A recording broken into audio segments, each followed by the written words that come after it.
This episode of Scab Talk is brought to you by Lethal Gaming Gear.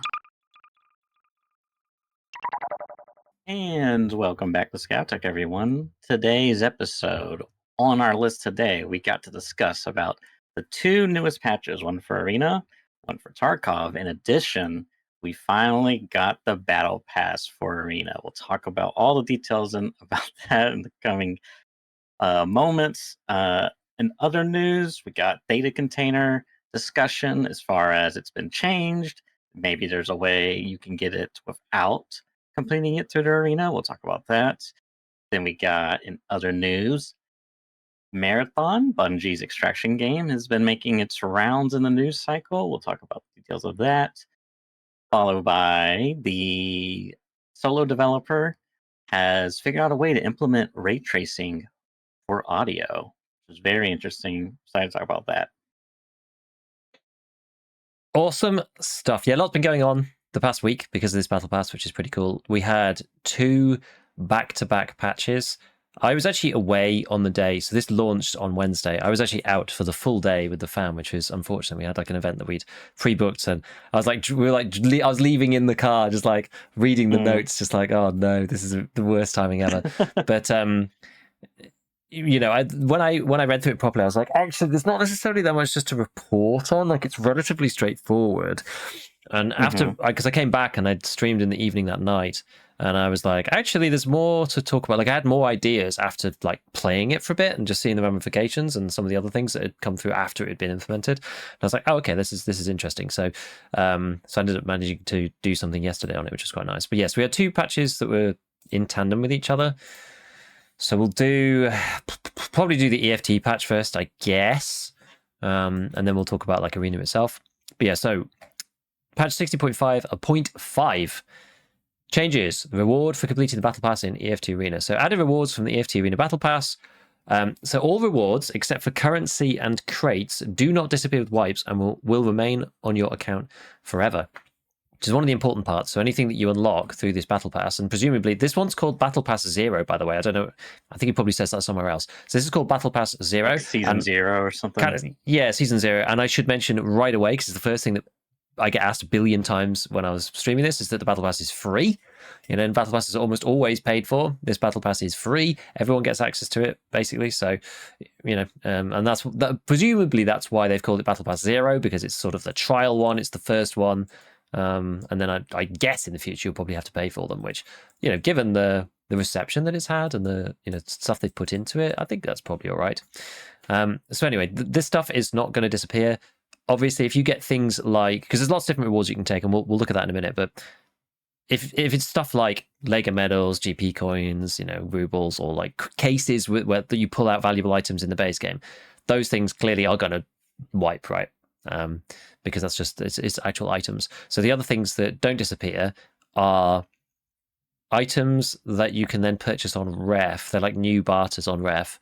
There's clothing for your PMC, which apparently is already in PvE, supposedly, and then weapon skins as well, which are currently not in the base game, but are going to be, but have not been implemented as of yet.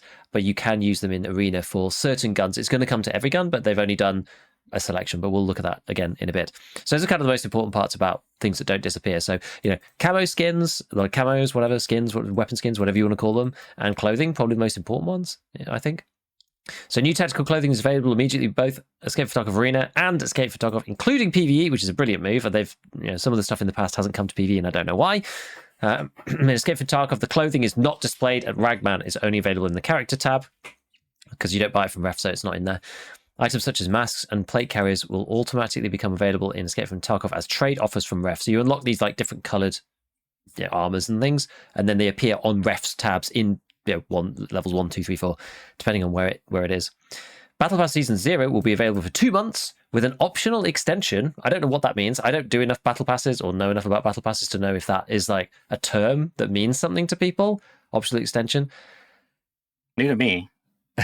Some people were speculating in my chat that it meant that because, and again, we'll look at it in a sec, you get Battle Pass points for buying things that maybe once the next one has been released, you might still be able to buy stuff out of the old battle pass even when the new one is there, for example. Something along those lines. I don't know. I mean, that would assume that they were going to release another battle pass in 2 months' time. I'm not really sure. I don't know. All progress as well as battle pass currency is retained through wipes. So when you have to get these BP points to then buy stuff, and you retain that through wipes. You don't have to worry about it. You can basically like earn stuff now and then leave it, kind of, if you want to. And you have to spend it all before the wipe happens. This means if you decide to earn prestige in Escape from Tarkov, you will be able to continue the battle pass from the same progress point. So your arena resets, and you start back at level 1 in arena, but you still have the battle pass stuff that you had, that you unlocked in the previous run through, which kind of makes sense. You'll still have the camos, you'll still have the clothing, and you'll still have the ref offers based on the level of ref you were at, right? So if you unlocked something for ref level 4, obviously when you prestige or wipe, you won't be able to use that anymore because you're not ref level 4 anymore, but anything that you unlock for level 1, you will still be able to use. Okay, so it says here, global rework for ref tasks. I'm not going to read what they've said here, basically, for the first bit, because when they say reduce the difficulty of the tasks, it's that really undersells. Is that subjective?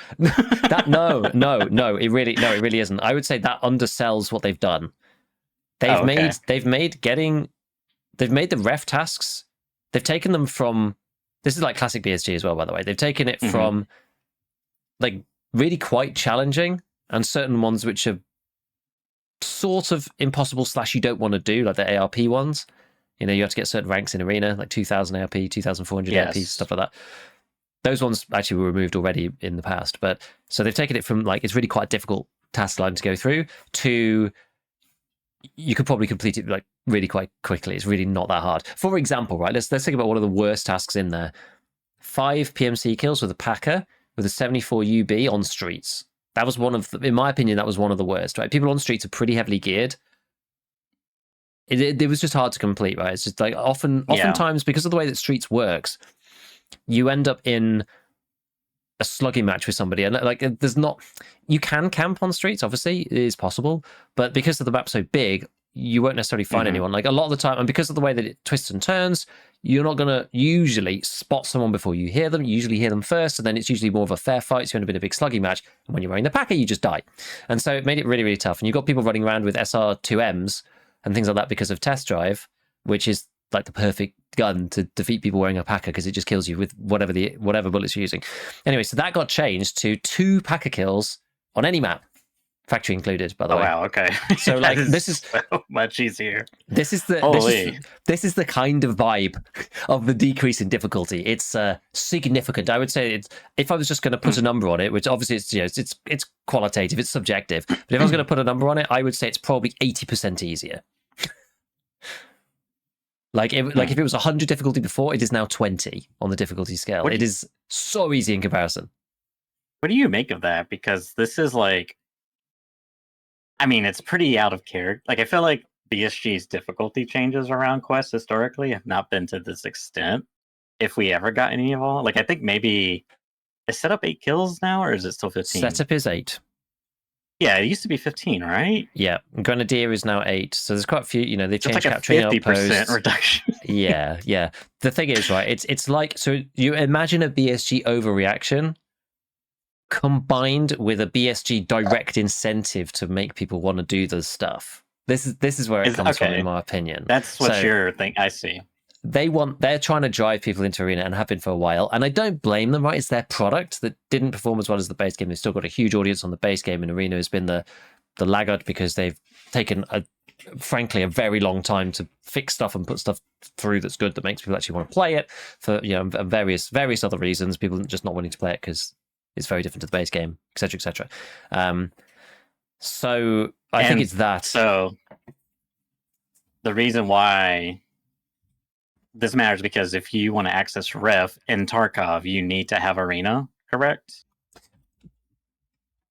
Basically, you can get to ref 2, I think, without arena. I think I can't quite remember because you obviously can't complete any dailies or weeklies in arena without arena. You can only complete easy job 1, easy job 2, balancing 1 and 2, and then Surprise. So there's a series of quests. It's like the EFT. So there's two lines for F, basically. It's like it starts off with easy job 1 and 2, and then it splits, and there's a set in game and there's a set in arena.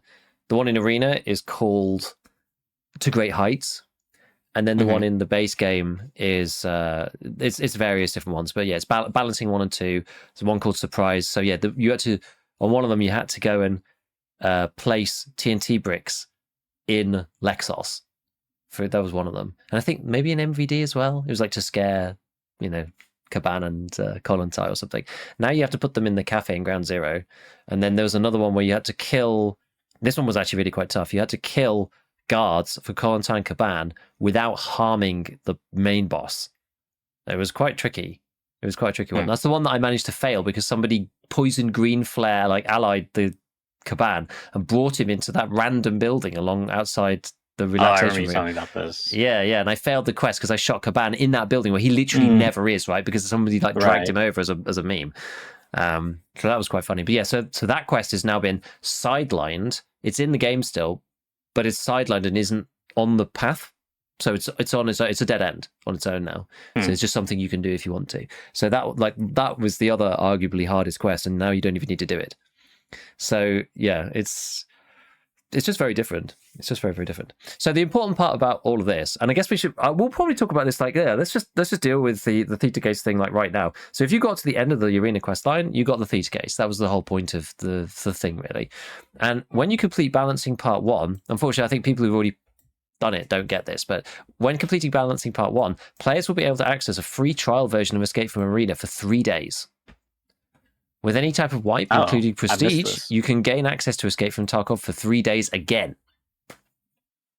With any type of wipe, including Prestige, you can gain. So every time it wipes or you Prestige during a wipe, you can do this quest again and get the reward.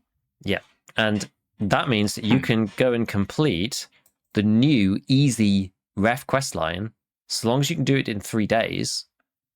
You can actually get Theta without even owning Arena.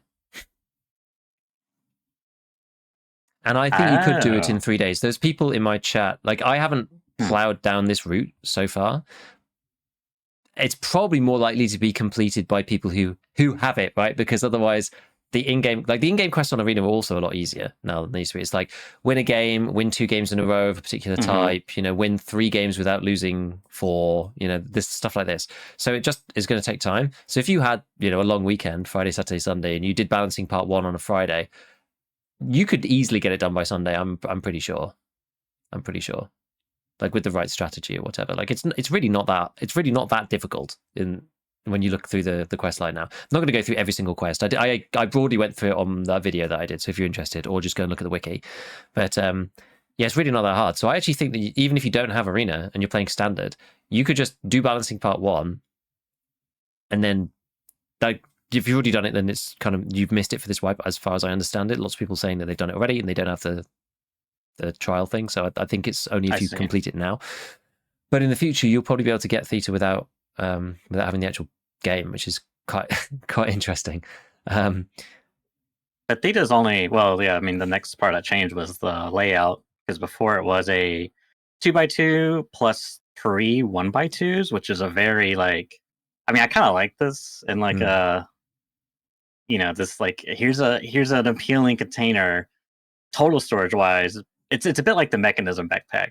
I kind of like the mechanism backpack because it has some perks to it, but you have to deal with the downsides.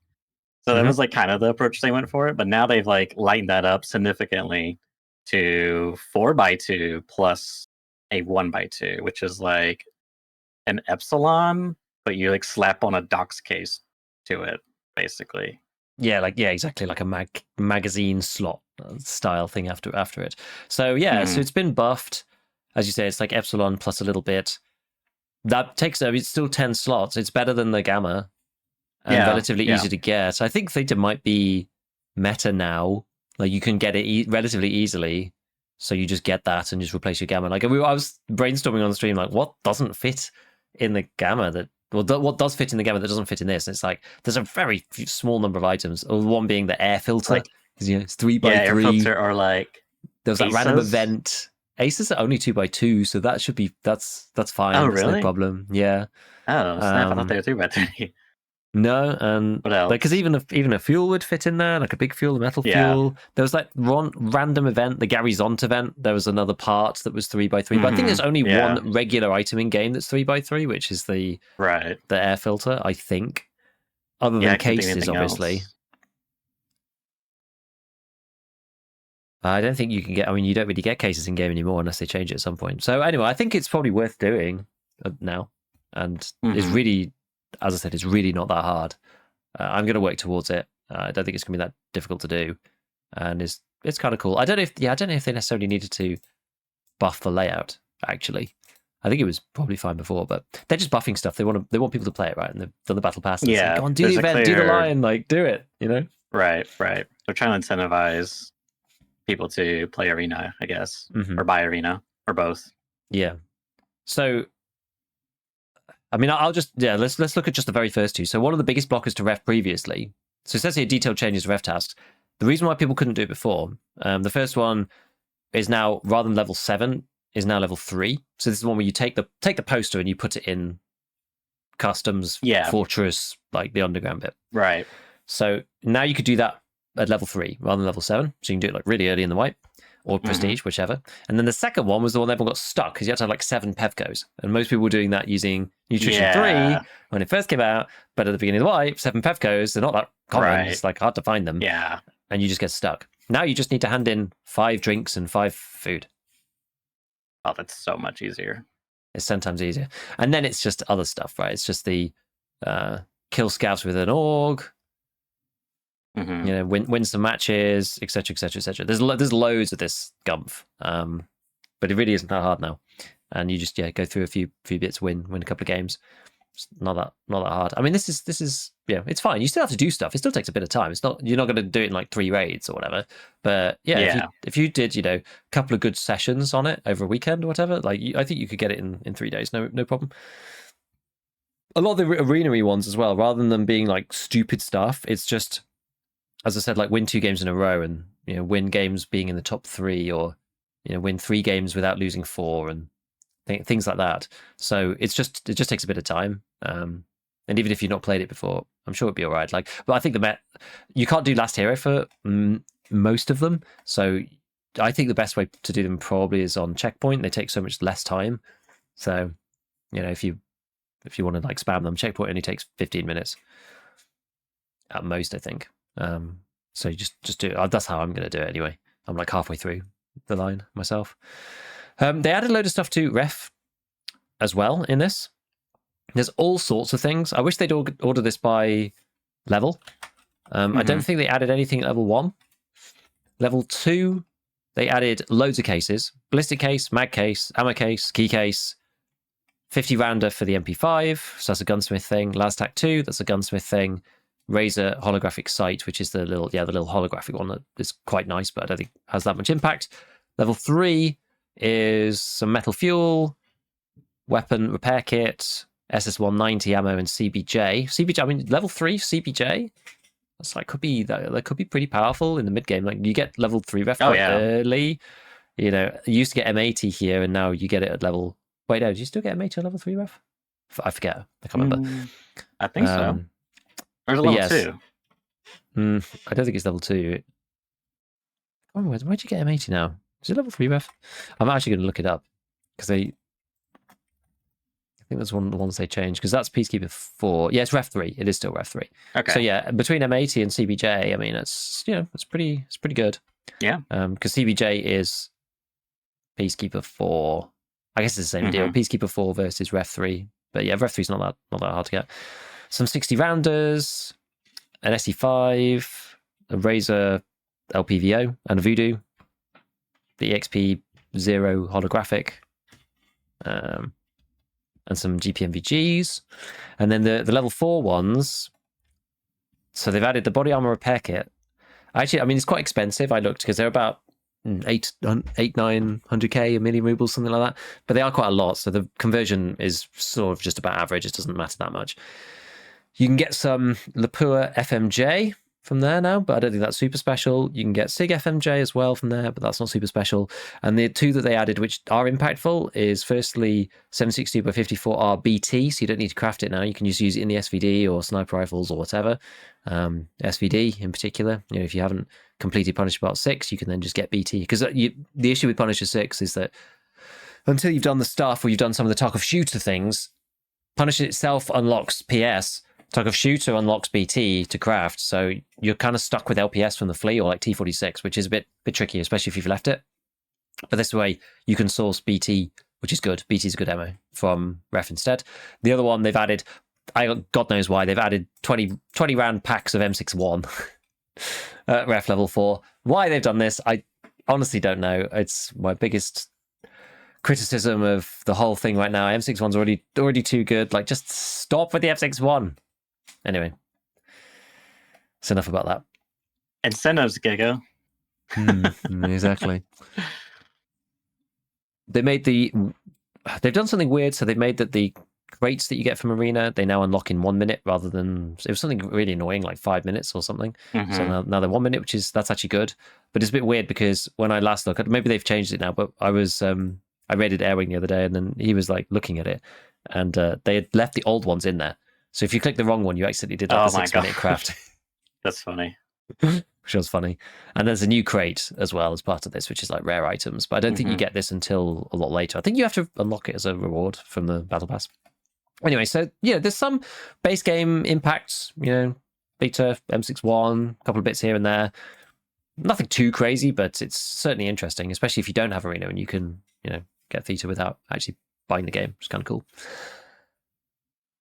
So, Arena patch then. It's the other part of it. This one's got, obviously, the Battle Pass information, the actual Battle Pass itself. So all rewards are available for free. Battle Pass contains 100 plus things. Rewards become available as you progress through the Battle Pass and are purchased with a new currency, battle points. So again, like, I'm not a big Battle Pass person. I don't play really any other games that have it. Even the games that do have it, like Dota 2, I'm a staunch anti-Battle Pass person normally with these kind of things. So I just don't participate that much. But in EFT, at least, it works like... it sort of worked a little bit like one of the war bonds from Helldivers, a little bit. There's like 13 pages and you have to buy 3 things from each page before you can move on to the next page. Yeah, that's a good point.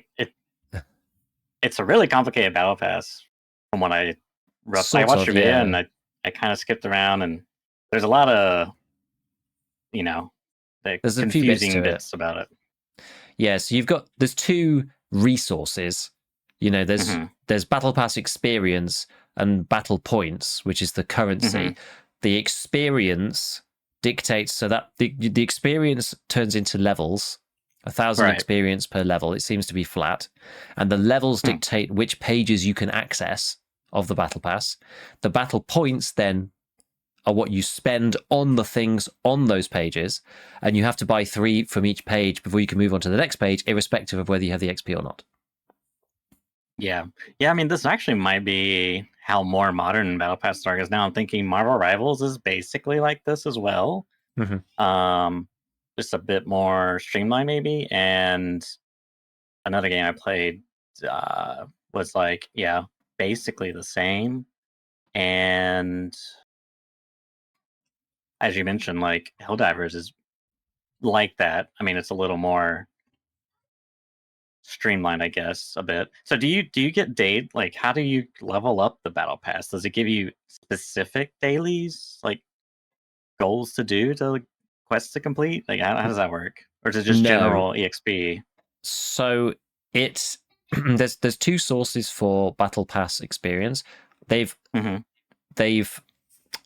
I guess what's the word? They've utilized the existing mechanics, so the existing dailies and the existing weeklies in the game. Those give you, I think it actually says a bit lower down here, but I don't want to skip around. So a daily gives you 1,500 Battle Pass XP, and it'll also give you some battle points as well. A weekly gives you 5,000 Battle Pass XP and some battle points, and then you get Battle Pass experience for just playing and doing well. Interesting. But you also get some battle points for going up a level. Yeah. Oh, okay.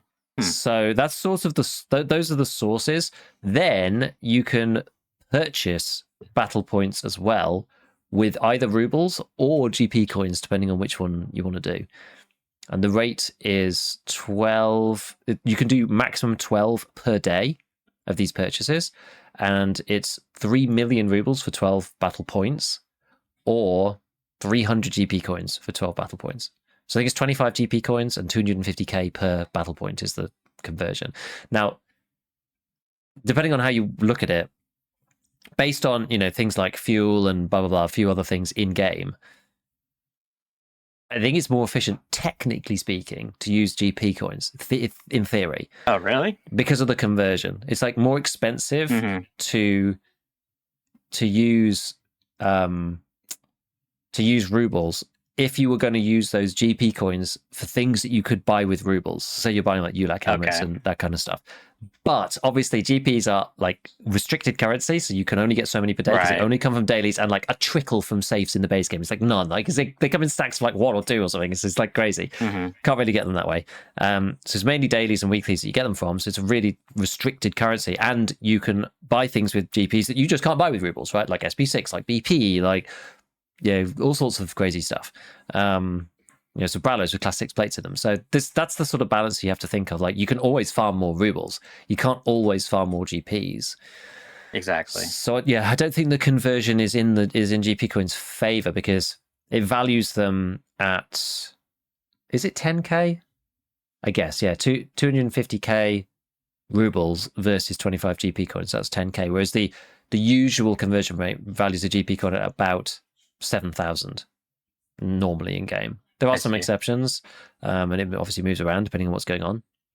But I mean, they're kind of special because they've got that tier above that you can purchase with GPs that you can't with real money, or with not real money, with rubles. I mean, rubles. So I've purchased with rubles so far because I've got quite a lot of surplus. I had like 16 mil in Arena just from doing dailies and weeklies and just playing it, and playing random. Even if I'm not doing a daily necessarily, just play Last Hero, and you're pretty much guaranteed to make cash in there. So I had I've got a big glut. So I've done 2 days worth of battle points using my rubles so far. But 3 mil a day, that's probably gonna, given I don't play that much, it's gonna start to become a bit of a resource drag at some point. I wonder if I'll have to do some extra stuff to go and like make some extra cash in their base game to like move it across, or play a bit more Arena. I mean, we're playing Arena anyway for the Battle Pass, so it'll probably make sense. I don't know. We'll see.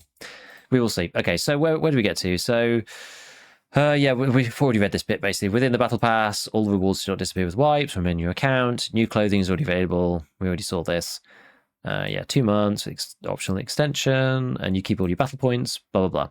So, there's a couple of different things that you can earn. We talked about it a little bit, but the weapon camos they've added in Arena, there's a list a little bit further down. So it's the SR25, the Ash 12, the AK-12, the Mutant, the MCX, the M4, both versions of the MDR, the HK-416, both MP7s, and both Vectors at the moment. This says the list is going to be expanded in the future. And then there's a bunch of attachments as well. I think it might be all the attachments in... is it all the attachments? I'm not sure. Like, I tried to paint... What was it? An RPK in Arena literally this morning because I was just fiddling around with stuff, and it only painted the attachments that I'd added to the RPK. So the RPK itself won't get painted, but if you've added in a shift grip or something, then it'll paint that with the camo. So ignoring this, because it's probably easier for me to explain it in my own words rather than reading BSG's version, it's in the weapon modding screen, and there's a little button that says paint, and when you click it, it changes it from drop downs for weapon mods to drop downs for what camos on the weapon mods that already exist. So if you've got a foregrip there, you can then click the drop down on the foregrip, and then you can either have nothing, like just the base skin, or you can pick whichever camo you want. On the side, there's kind of like sort of more like master tools, I guess. One of them at the bottom, you can just paint everything in one color, and then you're allowed a maximum of 3 different colors or 3 different camos per gun if you want to mix and a match. And there's like 3 slots for these camos up there. I've only unlocked 2, so it's not really a big deal. But yeah, you can't just put on any, like, you can't put like 6 different camos on each part. BSG have said you're not allowed to do that for some reason. I don't know why. It's 3 maximum per gun. They have mentioned somewhere that you will be able to apply them to mags as well, which is actually kind of neat, and that magazines won't count in your limit. So magazines will be able to be painted like manually, I guess, like on their own or something. I don't really know how. Like probably I'm not really sure how you'll do that. Maybe there'll be its own selector. It is. It says add the ability to individually paint magazines. Huh. Yeah, no, I don't. That isn't in the game yet because it doesn't appear in Arena right now, unless I'm missing something. Maybe you do it in the actual inventory, but like it doesn't come up in the painting like UI menu. I see. Maybe I've missed it. But when it comes to the base game, I presume it'll be in the like right click thing. Apparently, you can do it in Arena by modding the mag. So you mod it. So you go right click mod. I get modify, and then the mag will come up, I suppose, and then you can paint that. I guess, but it's kind of cool because you can be like, yellow mag with the big bullets, and then right, brown mag with the poo bullets. You can kind of, rather than having the tags in your inventory, you can actually see it on the model. It's kind of neat. Yeah, because you can do check mag, and you'll literally, most of the time see the magazine in the animation. If not, you can just tilt your head down, pre-lick. Yeah, which is cool. So add a new item category, weapon paint kit, used for applying camouflage, has infinite application resource, or weapon paint sets available to player displayed in the armory when selecting individual weapon attachments. I don't really know what this means exactly, new item category, weapon paint kit, because in Arena it just comes up as like, it's just in the menu, so I don't really know what this means. I mean, some people were saying to me like, oh, it kind of sucks that, you have to do the battle pass to get any camos, like it's kind of lame.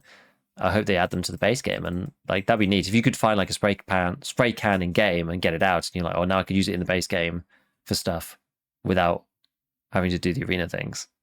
Yeah, This reminds me of Last Light. It was so bizarre because you could loot like skin paint cans, like spray paint cans in the game, and then like sell on the market. It was kind of funny. So yeah, I wonder if that's what they're suggesting there, is something like this. I don't know, maybe it's just a way to like utilize the already existing handbook or like flea market. Maybe you can like look at this stuff, but it's not sellable. Like who knows? But yeah, I don't know. You can already in Arena. You can go to a weapon, and then you can look through the camos that you haven't got, and you can like mouse over, and it will show you what it will look like, which is kind of nice. So you can kind of go and preview it before you've bought it or whatever. Which is kind of cool. But I'm excited to see what people do with it. It's going to look nice. They actually look quite good as well, I will say. They're quite decent. There's only a couple that are sort of borderline for me. There's one which is kind of like a Twitch sort of one. It's sort of purpley kind of stripes. It's kind of quite garish, I guess, but it's not too bad. There's like more cartoony ones in there than I expected, but it's okay. There's like some abstract kind of stuff on there, but there's no Nicki Minaj skins yet. Yeah, all of that subject, I could not believe that when I played. I don't even know which of the call-outs, but yeah, it was just like, is this modded? Like, am I looking like this? Like, it looks like it's so surreal because it's like this is stuff you would see on like a mod page, like Doom Guy and stuff. It was just very like jarring, but like no, this is just the landscape now. I mean, I'm not really bothered if they. I mean, I don't really care about the skins to begin with. Like, I'm just not that type of person. I know some people go crazy for that type of stuff, but I just generally don't care. Me just like spraying woodland green all over my entire kit, like just open the pink bucket and just douse myself in it. But yeah, I mean, I'm not really bothered by this. I don't know. I know some people are like, it's the apocalypse. Don't turn my precious video game into Call of Duty. Which, like, I can't see any like, Doja Cat crossovers coming to Tarkov Arena anytime soon. Epic Games Store is just the thin end of the wedge. This is where it all starts. They're doing the crossover with them, and then collaboration with these people, and before you know it, you've got Taylor Swift headbands on your Fast MT. I guess like I used to be very against the normification of my precious video games. I think that's like the most succinct way I could put it. I remember one experience where my coworker, she's like, "What do you do?" I was like, "Oh yeah, I like playing video games." And then she's like, "Oh, I play Far Cry New Dawn or something." And I was like, "Oh, but I play Dota. This is like a, it's like, how do I even explain this abstract computer game, you know?" Yeah. Yeah, it's But just this like kind of it's like chess, but every time you play, you want to just take one of the pawns and just end it by ramming it into your eye. exactly. Mm. But like, I mean, since then now, like Fortnite, like when Fortnite really made gaming more mainstream by a large shot, Yeah. especially nowadays.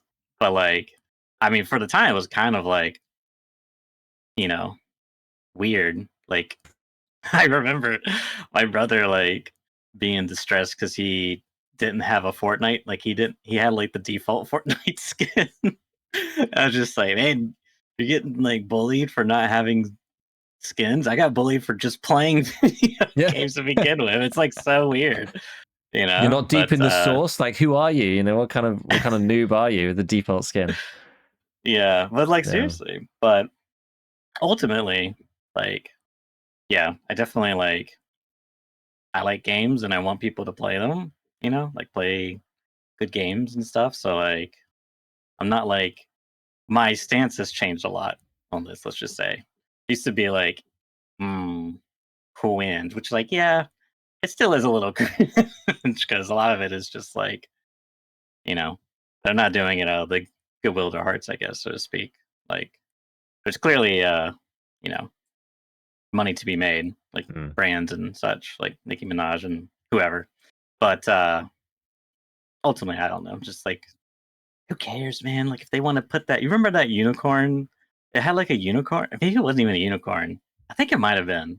Whatever. It was like a muzzle. It was like back when they were doing like a dev stream, BSG, and it was like showing off the woods Emercom area. And then they just like were like just showing different like slides, different things. And like one of them was like a muzzle device with like a unicorn pinkish purplish thing on it. And maybe it wasn't even that. It was like, I don't know, but people were like freaking out. And like Nikita was like damage control. I was like, guys, just relax. Like he's like pulling out the freaking pistol, the TT. He's like executing the dev who put that on the slideshow. Like, don't worry, the problem's been addressed. It's funny. Yeah. No, it is funny. And I will see. I think BSG, like, people give them a hard time, right? Obviously, but I think they know. Yeah. Right, they're going to be more cautious, I think, in general with this stuff. So it's okay. Yeah. It's no big deal. And like some of the more garish stuff, they're just kind of silly, a bit funny, whatever. It doesn't really matter. And you put yourself at a disadvantage for the most part. Yeah, pay to lose. Yeah, exactly. Yeah, it reminds me of this. There was like the latest Dota one, I think, and there was like one of the maps that was broken, and because Valve's just kind of like whatever about Dota development these days, it was like you couldn't like load in properly, and like you just see like half of the enemy team and half of like our allied team DC and then rejoin because the map was like it didn't load for like 3 days on EU or something weird like that. And I was like, why are you guys all disconnecting? What's going on? And they're like, oh yeah, because you've got the pay to lose. It only loads if you load in and then disconnect and then load back in. And it was like literally every game, like 6 people or something would be like disconnecting, reload. It was like 48 hours where they just were like, Valve's just they're on their weekend, they don't care. Kind of thing. It was like really the weird. Default skin map skin or something? No, it was some Battle Pass one. It was like okay, gotcha. Whatever it's called, whatever the Battle Pass in those called, I can't remember. Yeah. Anyway, so it's honestly fine. There's a white one you might want to get if you want to do winter camo and stuff. So there are maybe some advantages, but most of the time it doesn't really matter in Tarkov, right? It's like you see the movement, you don't see the people's clothing really, right? Even if you're camoed in, you're going to see the movement through the trees, even if they're wearing green or black or yellow or whatever, right? Like, yeah, it makes it a bit more obvious. There's one of the very first item in it is like a bright green, like sock balaclava. And someone in my chat the other day was like, oh, I was wearing this and I did actually find myself getting headshot a lot more in the arena even. Because you just like got such a huge target. It's like really obvious to see. And I'm sure it makes a difference if people are fighting through like muzzle flash and, the smoke from the gun or whatever. And you can still just see the green sock like outlined really obviously. Probably actually is detrimental. Okay, so a few other random things. They changed, they added the ability to give an English voiceover, which is really cool. I actually really like it. It's nicer than I thought it would be. I do actually feel like previously, I know that and I mean, this is probably just a regional thing, right? Like a local versus the international thing. They probably thought like, oh, this is like super cool. You know, if you were in there as USEC or whatever, like you wouldn't understand what's going on. But and I didn't really care about it previously. It was just kind of annoying because I just couldn't understand what they were saying. But with the English voiceover, I'm like, oh, it actually feels like a lot more like inclusive. I actually feel a lot more like I'm part of the game rather than I'm playing this like random game with like Russian voices and I'm not really supposed to be here. It does feel a lot more, and they say stuff like, you know, different teams have captured this point and that point or whatever, and it's like, oh, it's actually really useful and not just have this guy like whittling in your ear. So that's good. There's a load more stuff about reworks of Quest, but we did that. We did Theta already. Blah, blah, blah, blah, blah. What else we got? Keep going. That's the ref items. We already saw that. Oh, yeah. Okay. So the other thing, so they've actually changed the meta in Arena a lot. So previously, you could pretty much just do what you liked, and you could sort of get away with it. You could just go scout M4. Like I used the same M4 pretty much on Enforcer, Scout, classes. And Assault with some small tweaks. You know, be some small changes to armor, but I have basically the same meta M4 on all of them. They've like radically changed this. So they've changed the. It's kind of hard to tell just from the numbers, but when you actually try and build some kits, it really becomes a lot more obvious. Where certain things like the sort of offensive bar that you've got to play with for, you know, Scout, for example, is like way shorter. So the M4 is now extremely expensive to make, and on Scout you can't even use the M4 anymore. They've like removed a load of the weapons from loads of the different classes, so you really like the classes are now much more unique than they were before, and it's way more restrictive. So as I said, the M4 is gone from Scout. You have to do SMGs a lot more. Enforcers had like a load of the assault rifles removed there. Assault still has the assault rifles, but you can't do class 5 anymore. It's only class 4. Like I went in and all my classes were red. Like none of them worked. They were either over. I had items that were invalid for that particular class. There was just like, I had to rework them all. All of them were busted. Which honestly I think is good. I think it's actually an okay thing. I think it's fine because now you have to think about which class you're actually going to go with. You can't just go like I did, slap the meta M4 in and just put the best ammo you can in for each one. It's like even now you're trying to build some stuff. I'm like, oh, Scout still has access to the SR3M. Like this is a no-brainer, and I'm just like loaded up with, you know, the basic armor, a helmet, SR3M. I tried to fit 2 mags of SP6 and it's just like blown straight through the offensive budget. I'm like, okay, I can't just run like 3 mags of SP6 anymore. Okay, we've got to tinker around with it. And it's just like, I end up like after min-maxing it, I end up with like 7 rounds of SP6 in 2 mags and the rest of it's like other stuff because you just can't afford it. So it's a lot more restrictive in that way, but it does make the choices more difficult. And I think it's probably good. It depends on what kind of player you are. Some people just wanted to run and gun whatever and play, right? And that actually probably was sort of catered more towards the arena players in some sense. But it also makes it a bit more strategic in terms of what you take, what you don't take. You know, where do you like before? It was sort of more the limitations of the class as to what you could and couldn't take, like which ammo can you not take, and which guns can you not take. That was more important. Now it's like you still have these things accessible, but you can't have them all. So now you choose like which bits you want to grab out of each class. So I kind of like it. Obviously, it's a big change, but I think it's okay. I mean, so I haven't played around with it extensively yet, but as the MP7 on Scout seems to be really good because you can still basically just like, it's like the usual. It almost feels a bit like the class 4E middle tier traders meta from EFT that was around maybe a couple of wipes ago. It doesn't feel like that anymore these days because the way the flea is and stuff, and the way the traders are. But from maybe like 4 wipes ago, it feels like that sort of mid-tier, you know, you're trying to find the M80s, the FMJs, the 5.6A1s. You're trying to find those ammos because now armor is more restrictive as well. More people are wearing class 4, so those ammos actually work better. So the MP7, it doesn't cost much to buy, and then the FMJ is actually not that expensive either. So it's the only class that I've found with it just a few clicking around, you could just load up like a bunch of 40 rounders and just like run around with it. So I've been using that. It's quite good. The other part to it is they added 2 new ammo for marksman. This is very interesting. not just because of the fact they've added 2 ammos, but they've said here, after analyzing the gameplay and feedback, these cartridges will be added to Escape from Tarkov. So these ammos are bolt action specific ammos. You have one for 51, which is, what's it called? LR ball, I think. Yeah, 762 by 51 11. Ball, 11 long range. And that is 94 damage and 51 pen. Then you have the other one, which is 762 by 54R tungsten carbide AP, which is 90 damage and 60 pen. And as per BSG's kind of blurb, they basically said they want you to be able to one-shot class 4 armor. That's what they've said, in short. Yes. But also, like, what about class 5? Did they not want you to one-shot? Because I feel like you can one-shot class 5 with those numbers. Am I wrong? Well, ball 11 technically shouldn't, because of the way that damage mitigation works, right? So 51 it's pen. 50 pen, right? Oh, 51 pen. 51. Yeah. So it's like, you know, the numbers, as we always say, right, with the ballistics in Tarkov, the numbers, if you just add 10 to everything, the numbers are pretty much analogous, right? So like 37 against class 4, 47 against class 5, that's like the 50-50 point. So 51 against class 5 is like 41 against class 4. It's like the old M80 against class 4, i.e. it goes through it like butter. So 51 against class 5 is a very high, I mean, I can look it up, but it's a very high success rate of going through armor, but it only has 94 damage, so it's close. And in that range of armor grade times 10, from that point to 10 more than that, if that even makes any sense. So let's do an actual example. It does to me, class 5 armor times by 10 gets you to 50 pen.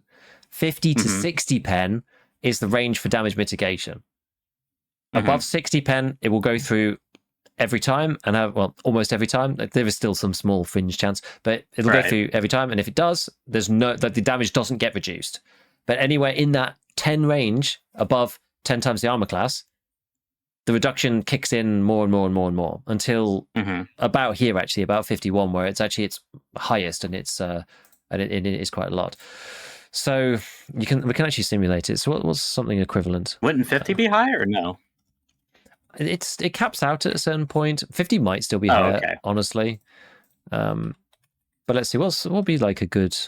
I mean, we could just use the GACs. I mean, the funny thing, I still use the GACs now for doing these comparisons, but no one uses them anymore because you can't just buy the CPC from Ref 3 anymore. The GAC plates can't be alchemied.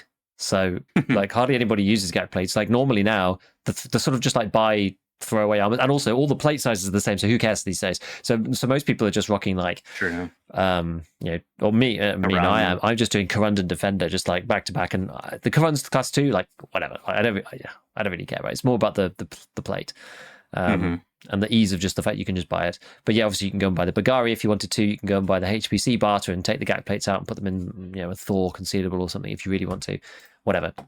So this thing, let's see. So 94 damage, because what I'm on is Tarkov Gunsmith, and what you can do on that, because Xerxes has done it in a very, very lovely way. You can actually just make a custom bullet and just do it like that. So you literally just change the pen and damage. So this is tarkovgunsmith.com/ballistics_simulator. As always, the page I use for looking at this stuff. And you can just change the pen and damage, and it'll just simulate it for you. So 51 pen and 94 damage. It'll hit the GAC plate. It has a pen chance of 91%. The damage through the first layer goes from 94 to 77. So it won't one shot you through class 5 anyway. Just as a starting point, the reduction factor there is 18%. So it's reducing the damage by 18%. And the post armor pen after it goes through goes from 51 to 41.75. So basically 42. And this is best case scenario. You're like barrel stuffing them. Yeah, this is at point blank. Okay. And interestingly, because the pen comes through at 42. There's like no reduction from the second layer. So it starts off at, pen is 51, it hits the class 5. it reduces to 42. Oh, right. And then it hits the class 3, but because it's right. higher than 3 times 10, 30, plus another 10 to 40, it's outside of the 30 to 40 range, it's 42, so it just goes straight through. And this is why 51 pen is too high for the cascading effect to kick in. It's the reason why 47 pen is a real, 5 plus 3 is really good against 45 pen, 47 pen, 44 pen. Like if I downgraded that bullet to 47 pen and just did a single shot there, rather than it would coming through, so rather than going from 51 to 42 pen, it goes from where is it? Penetration, post armor pen. Yeah, so it goes from 47 to 35 and a half. Now that's right in the middle of the 10 range. Oh yeah. For the class 3. So the damage goes from 94, 71, 60, and the pen goes 47, 35, 29.8. So the class 3 then actually does stuff. So it's like, it's that weird thing of where the threshold is. It's like 51, oh, that's great because it only goes through one layer and the second layer is ignored. But you decrease the pen by 4 and it's like, oh, well, that's still good against class 5. It's like, yeah, but now the class 3 kicks in every time. Because that's fully deterministic too. Like it either doesn't pen the class 5 armor, or if it does, class 3 gets a chance. So like 51 is like exponentially better than 47 pen, because the 51 pen bullet ignores the class 3 even if it goes through. And it always does that too, because the mitigation, it's so weird, right? Like Tarkov's, the only piece of randomness is whether it pens or not. Everything else is completely deterministic pretty much. Yeah. And so the class 3 will always kick in for the 47 pen bullet, whereas for 51 it won't. But I guess some of the... No, I guess the numbers remain the same, like chance base, whether it pins or not. It's just like if it doesn't pin, then it still takes the pin chance into account for like armor damage or something like this. Yeah. If there is any variation on that. Sort of, but that's kind of based on, like, blunt is just based on like raw damage and stuff. So there's not really any variation. I think the only variation is whether it pins or not. That's the only randomness in the system. I think you're right. Yeah. So this one does what you would think it would do. This is ball 11. That one does what you think it would do, which is it one-shots class 4. Yeah, mission is success then. In factuality, it doesn't one-shot class 5. But it shouldn't one-shot class 5. Tungsten carbide AP, however, this has... Oh, wait, now hang on a second. Headshots would, though, if you hit the helmet, if it's a class 5 helmet, right? Because the damage is too high. Yes. But that would be true before with like well, maybe not with there's not even anything equivalent though for this, right? I guess like this is kind of like in its own category. Like it's in between M61 and I mean, I don't know, it's kind of its own category. Yeah, what's it's that other one? M80A1? M80A1. Yeah, there's that new What is one. that one again? They've all got. I forget. The funny thing is, they've all got. No one's ever seen M80A1 in the wild. I think I've got like 20 rounds of it, but that's 73 damage and 60 pen. All of these other ones are under 85, right? To stop stupid stuff happening. I mean, I'm not surprised because it's really rare. Like as I said, I've seen it like twice. But that's the thing. You need a damage higher than 85, obviously, to make it work. So that's why it's like this. But it's and this is why it's like bolties only. You see, which is the very interesting balance thing. So you can't put this in an SVD, for example, or like you can't put it in the SCAR and the MDR, or an SR25 or any of these other guns. So this is sort of the other interesting balancing factor. We can talk about that in like 1 sec. Let's just look at tungsten for a second before we go on. Before we talk about the philosophy. So this one is maybe a little different. So this is 90 damage. It's actually lower than the other one. This is much closer to the threshold to start with, but it has 60 pen. That's a lot. So 90 damage and 60 pen, if we simulate that through our GAC combo, because 60 pen is above, I mean, that's 50 like to 60, it's literally the top edge of the damage mitigation. So you get shot with it, it goes through 96% of the time. The damage will get to there's a tiny bit of mitigation. It's 4% or something. The damage goes to 86.7. Yeah. So and the second layer is ignored. Effectively, you can one-shot class 5 if you're like within 1 to 2 meters of them. Presumably. Yeah, I don't know how much it drops off. I'm not sure exactly what the cutoff would be either. I guess this would probably act I mean, yeah, you really don't have much leeway actually. It's like it's only two Yeah, because damage. now I think about it too, because the bolt actions have higher innate muzzle velocity. Like they have that hidden muzzle velocity bonus to them. I mean, it's just the stat you look on there. It's like 900 plus. And because you've explained to me how these things tend to work with Tarkov ballistics, so you would lose damage fall off faster the further out you go. But Potentially, yeah. you know, we're already at a pretty close breakpoint, that being 85. I mean, you said what? It was like 86.5?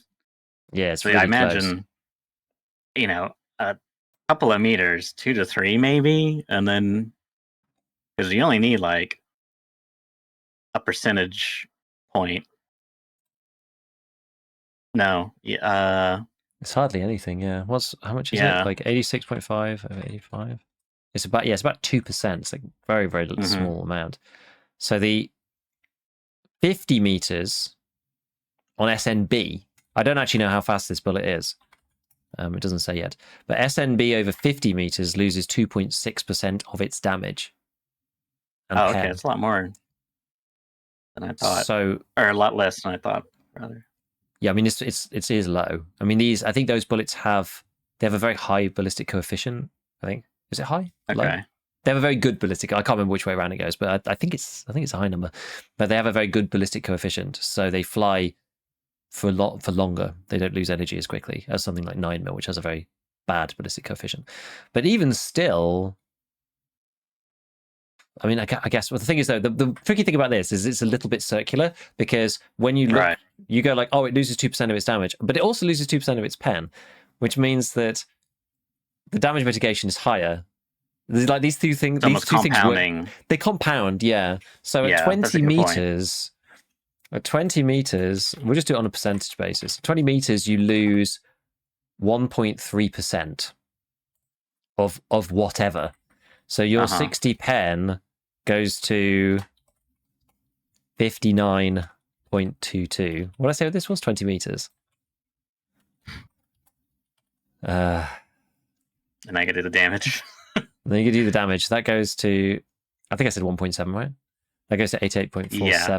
So if I calculate that, yeah, that's actually below the threshold already. That's 84.1. So probably like, I mean, the next number to plug in is 10 in my book. Yeah, I mean, well, you could just do, at this point, it's so close. You'd probably need to. The number does look a bit weird, actually. It goes like 62, 61.4, 61.2, 61.2, 60.9. I know it drops off the most at the start, but there's something about that looks a bit strange. I think you'd actually need to test it to figure out exactly where it is, where the point is. My money's on 5 meters. Putting it down. But yeah, I mean, place your bets. Yeah, upcoming Giga video. Place your bets. Well, here's how you one shot. I mean, this isn't in the base game yet, as far as I'm aware. Here's how you get into FaZe Clan and Tarkov. Submit your clips now with this ammo and this bolt action. And you have to use the Obrez, so it slows down as little as possible. You have to like, what is the slowest barrel for 7.62 by 54R? Oh, I see. So it keeps its damage for the longest period of time, because you don't want the high speed. You want the lowest speed. You want it to come out of like a pistol. Mosin sawed off. Yeah, Obrez sawed off Mosin. Yes. Tiny Mosin. Wait, that's the Obrez. I was thinking the Obrez was the SV98 one. What is that one even called? The one that's like the green got the railing on it? Oh, the OV, I think. Oh, okay. Yeah, the Obrez. You're right, though. Mosin sniper, 200mm barrel. You might be cooking, Giga. I'm gonna laugh so hard if that's like meta. if it's like a niche meta. Yeah, if it's like a niche meta. Can you imagine? With the cowboy hat on. Yeah, you just start playing music over VoIP. Exactly. Yeah, it's like that'd be so crazy because you just like maybe you have like a budget AR in like arena or something, and then your secondary is like But I guess there isn't a class like that. I guess Scout you could do like fully automatic pistol and then Obrez. I don't even know. It's only on marksman, I don't play unfortunately. enough. You'd have to be on marksman, but yeah. Oh, I'm sorry. Yeah, I meant marksman. Yeah. I'd have to have a look and see what's possible on there. But I mean, I've seen some people running around doing wild things with this tungsten stuff right now. Mm-hmm. People are using the Mosin and one-shotting people, which is quite funny. But sort of fair enough. I think. I don't know. Maybe. I don't know. I'm scarred by Mosin Man from back in the day. I know. But that was in a different context. That was like naked with, a Mosin. It was like Chad with a Mosin. Yes, it's a bit different. Fully geared PMC, but with the Mosin. Mm-hmm. So these are coming to the base game at some point. So we'll see what that means in terms of, because what did they say? They said we analyzing gameplay feedback. Well, analyzing gameplay and feedback from the community. These cartridges will be added to Escape from Tarkov. So we'll see. But okay, so philosophically, this is interesting because it fixes the long-term problem of we have many different types of weapons that should all share the same ammunition. And one of the biggest differentiators between when choosing a weapon is how fast do bullets go, how controllable is gun, It's like, yeah, the STM-9, that's cool. It's like, accurate, whatever.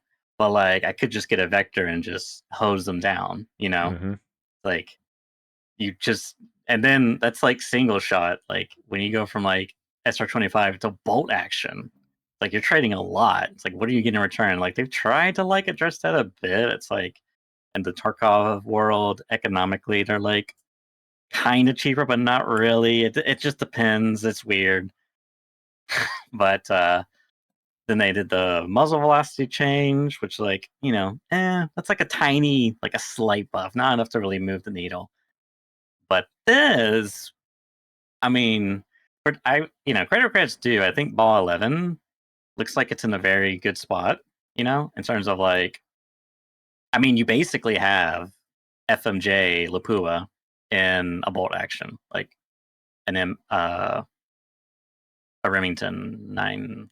What is the sniper, the US sniper? What is that one even called? The M700, that one.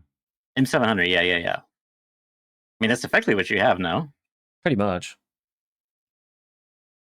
I mean, probably different on the math in some areas, but I think it's over long range. I don't know whether it'll kill. It's the sort of same deal, right? It's like over longer ranges.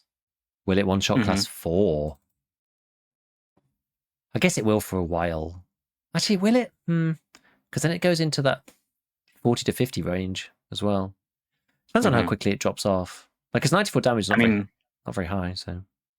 100 meters isn't far, but that is like a range, like the starting point for like sniping, I would say. At least I guess. I mean, you could say like 80. 50 is kind of like, I mean, it's still not bad. You're with an LPVO, presumably. But yeah, I mean, if you're able to do it 100 meters, that's probably good enough for me.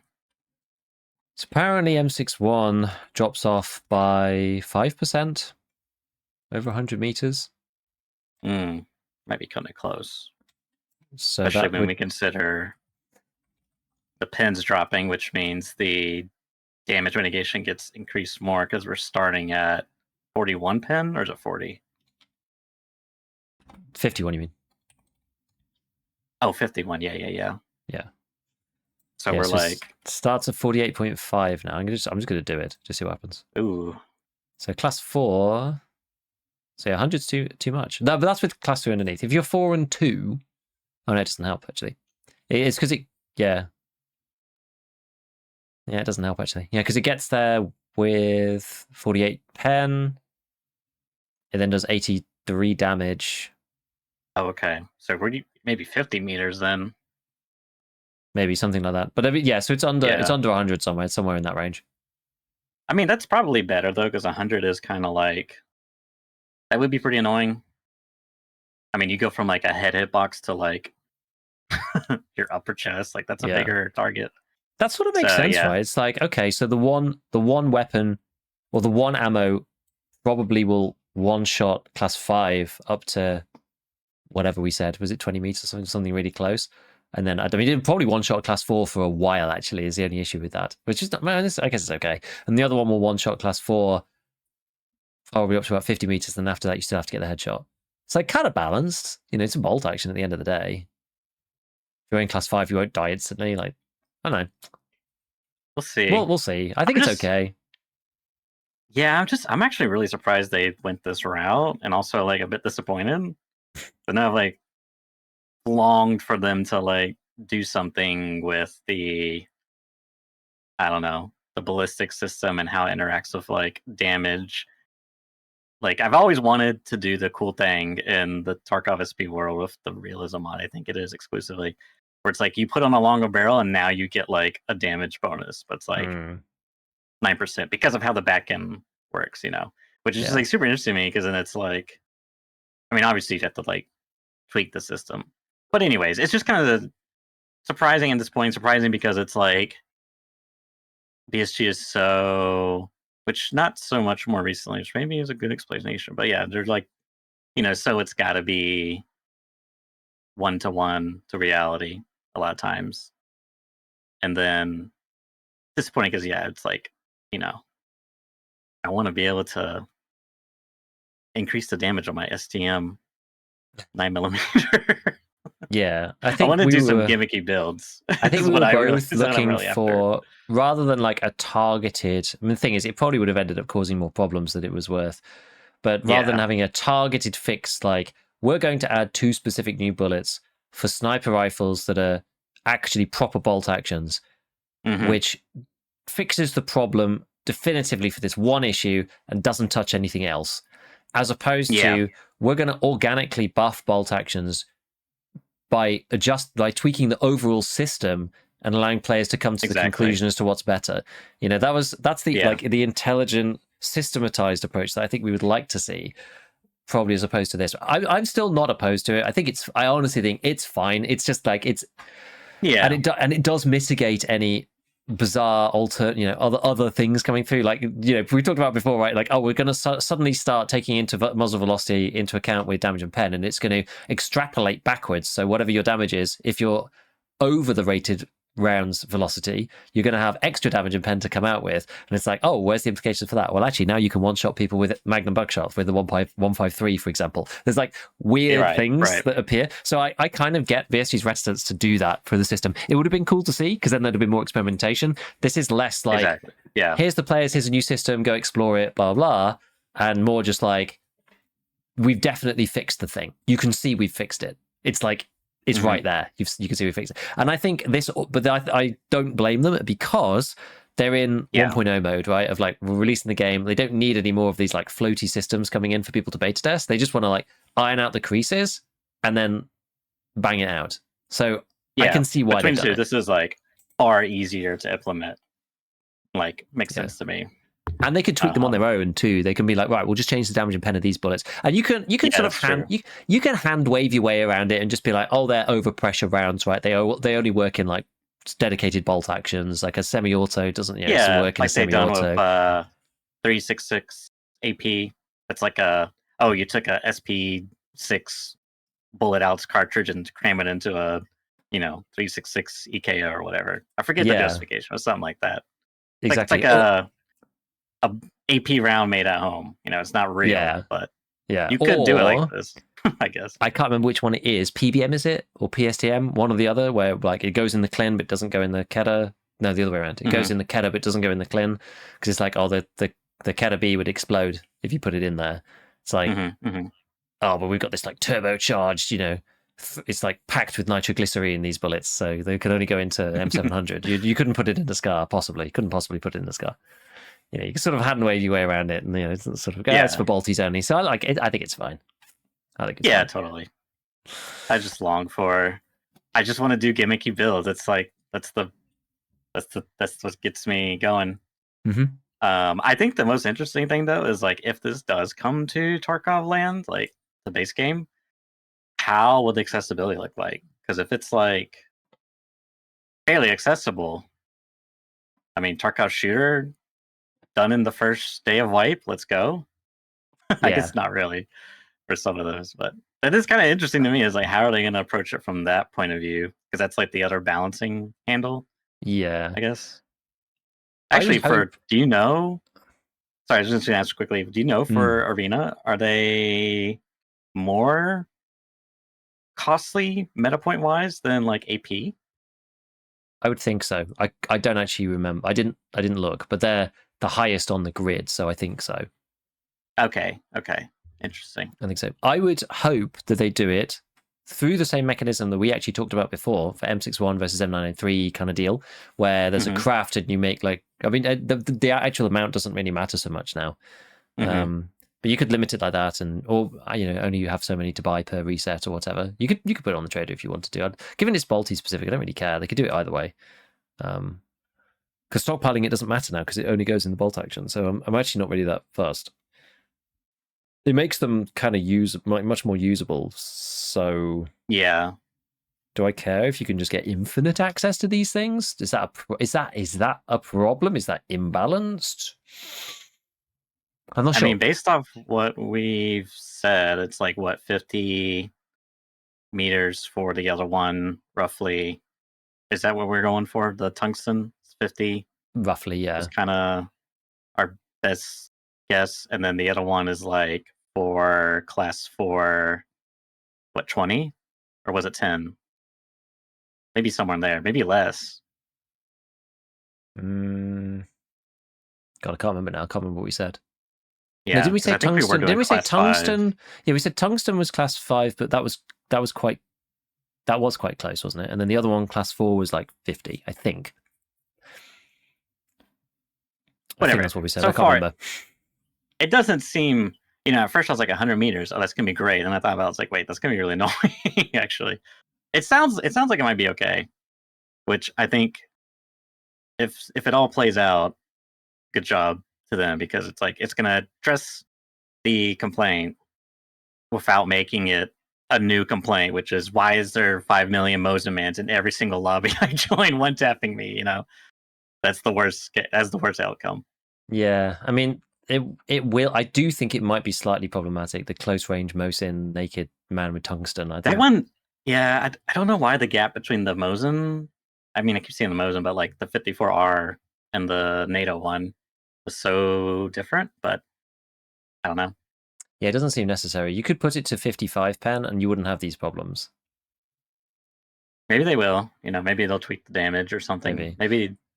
Yeah, Who we'll see if knows? it becomes a scourge, because class 5 is all anyone really wears, unless you're doing something special. Maybe they like really Labyrinth. wanted Mosin bolt actions to be better. Maybe they didn't think about the Ober situation, which I'm very. That is, the one bright side for me is now we got a new meme weapon kit niche meta contender. The Obra's one tapper. Yeah, the Obres with the hybrid 46 on the end. Oh yeah, that's right. You could do that. Yeah. That's great. Yeah, it's funny. Yeah, we'll see. Okay, so try and go through some more of this quickly. They did something really weird to damage pass through. I don't know whether you have an opinion on this. I watched a video. I don't know. You don't know what they were thinking. I mean, for those who didn't watch the video, I'm sure probably most people did. But they said that it's so convoluted. Yeah, they've changed the coefficient for damage spillover.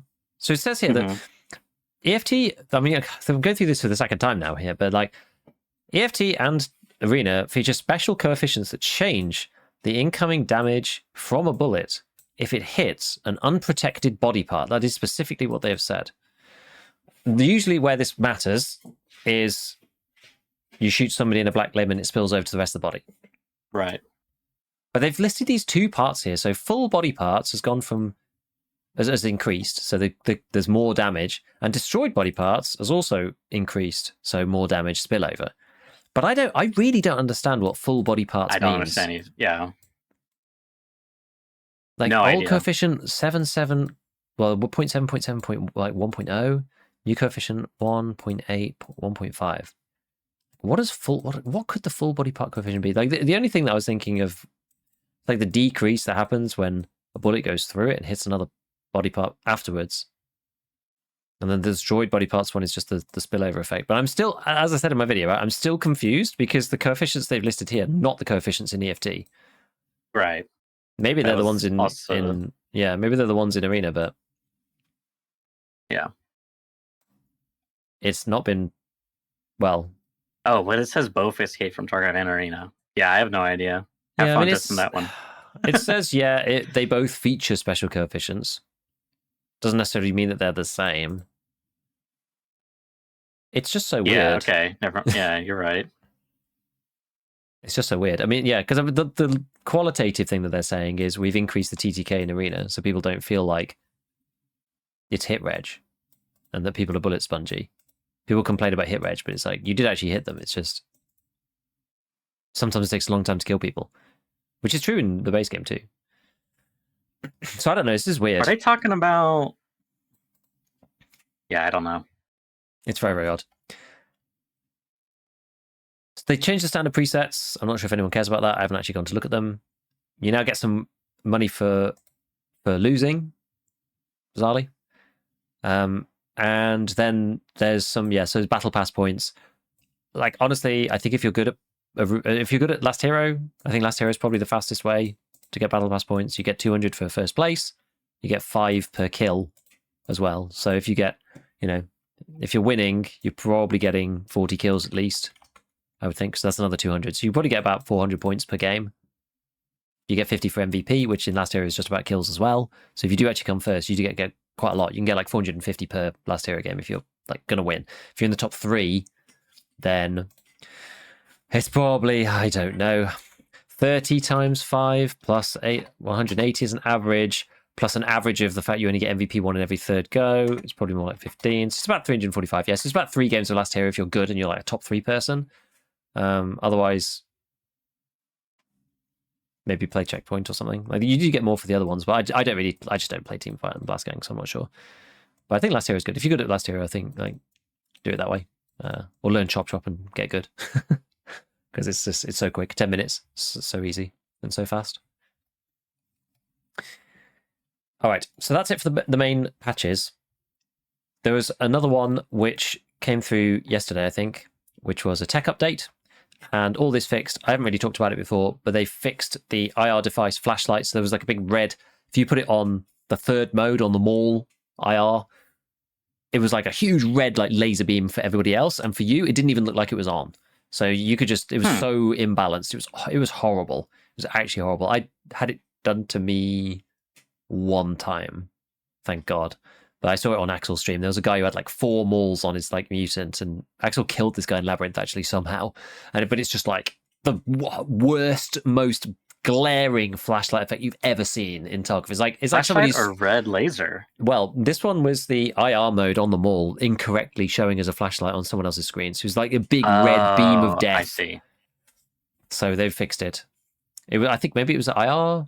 Maybe it was the IR floodlight or something. Something was busted with it, and it was just really obnoxious. Really obnoxious. Gotcha. So they fixed that, which is good. Well, so they say. Someone in chat was saying it happened to Landmark yesterday. I mean, this patch was yesterday, so hopefully. In other news, Arena is now on the Epic Games Store. Did a little trailer for it. I don't really know what that means. I don't really use the Epic Games Store, but now you can get Arena over there. I think somebody said, actually, let me just open it up. I think somebody showed it was like $35 US or something. Yeah, so it's £30 on the Epic Games Store. I'm pretty sure that is more expensive than it was. I guess they're taking a cut or something, so BSG's not relinquishing that cut. They're just adding it on, I guess. Mm-hmm. So like $30. So $35 is already quite a lot, especially for Arena.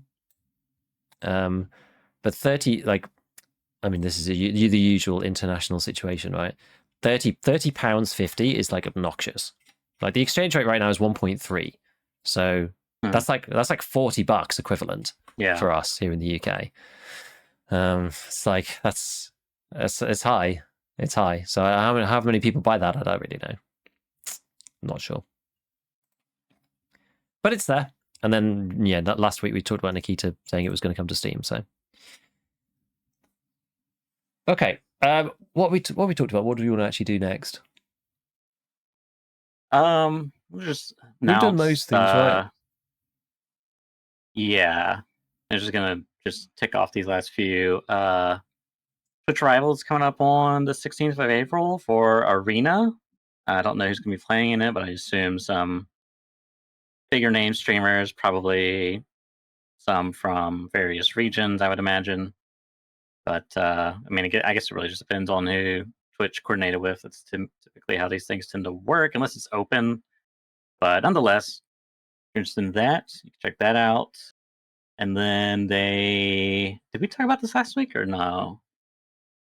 I guess not, because it came out on the 8th. Oh So yeah, yeah, this is new.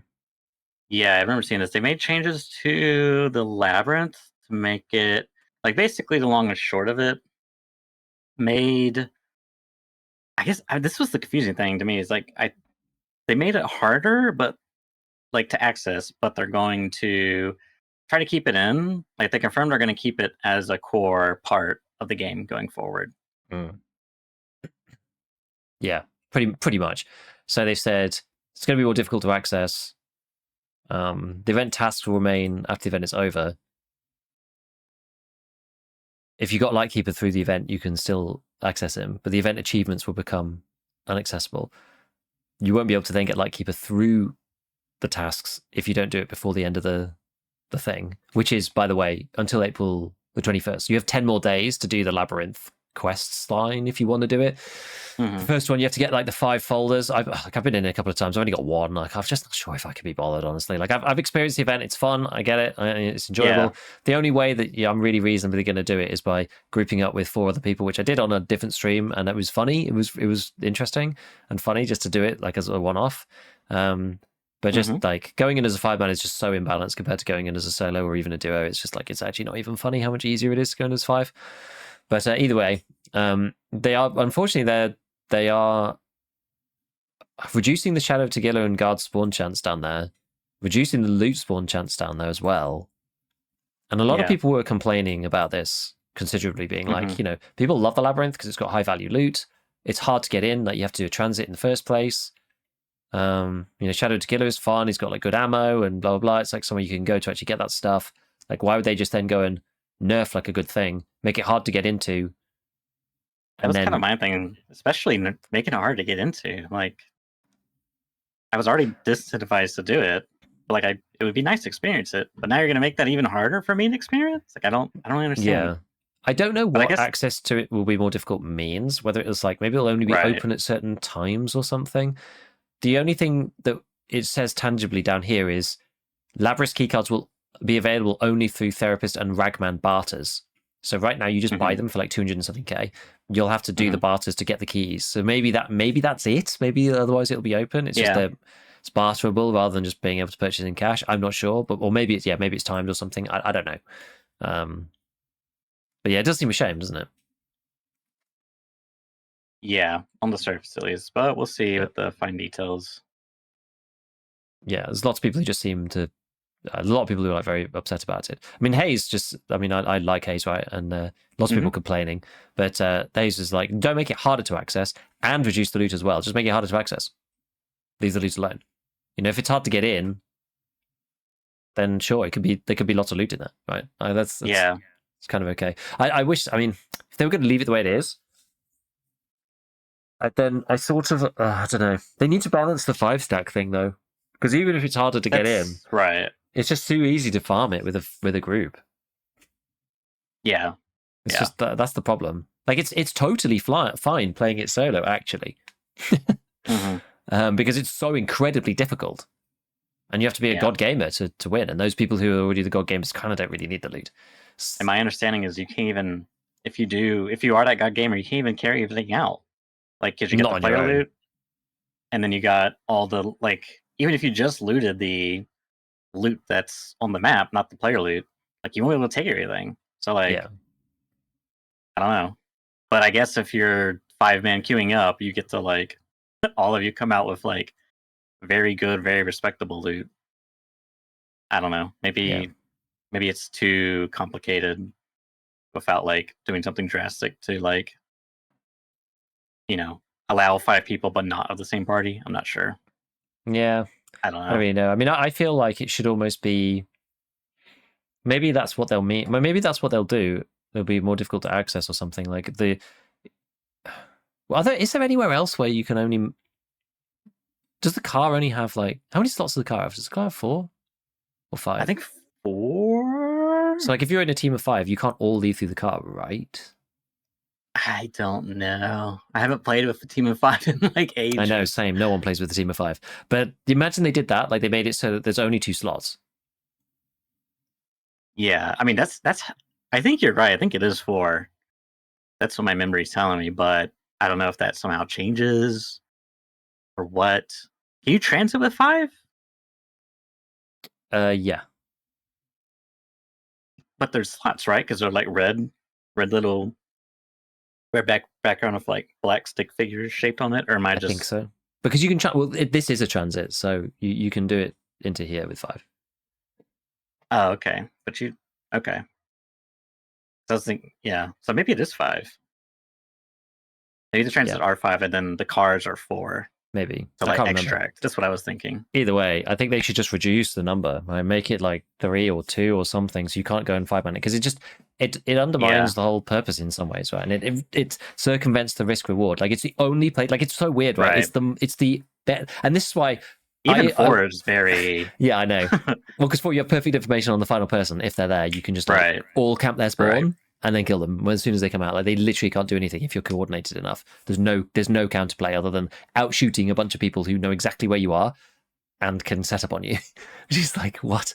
But I understand the people who are annoyed that this is going to be worse. I get it. I totally get it. But like, yeah. There's certain pieces to this, and but as a solo, I think it's all right, right? And I can understand if you're playing it solo and there's risk reward and it's cool, whatever. But like right now, this is it's the most loot heavy location on the map, and it is also the only location on the map that you can play it like PvE. Which those two things they don't mesh. They don't mesh together well, right? For the way that the game works. So something needs to change. You know, if you could only go in on your own. You know, I kind of would understand that in many ways, or with 2 people or something, 1 or 2. That'll make more sense because then you aren't dominating the lobby either. It's like as a like duo, 3 you kind of you're over half of the lobby. It's like there's only 2 other players. It's like maybe, but I think 2 is probably fairest.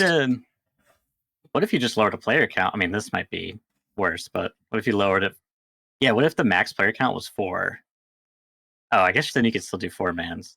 Yeah. I don't know. I was thinking like because you have 5 rooms in total, one of them is empty in full lobbies, but you don't know if your lobby's full.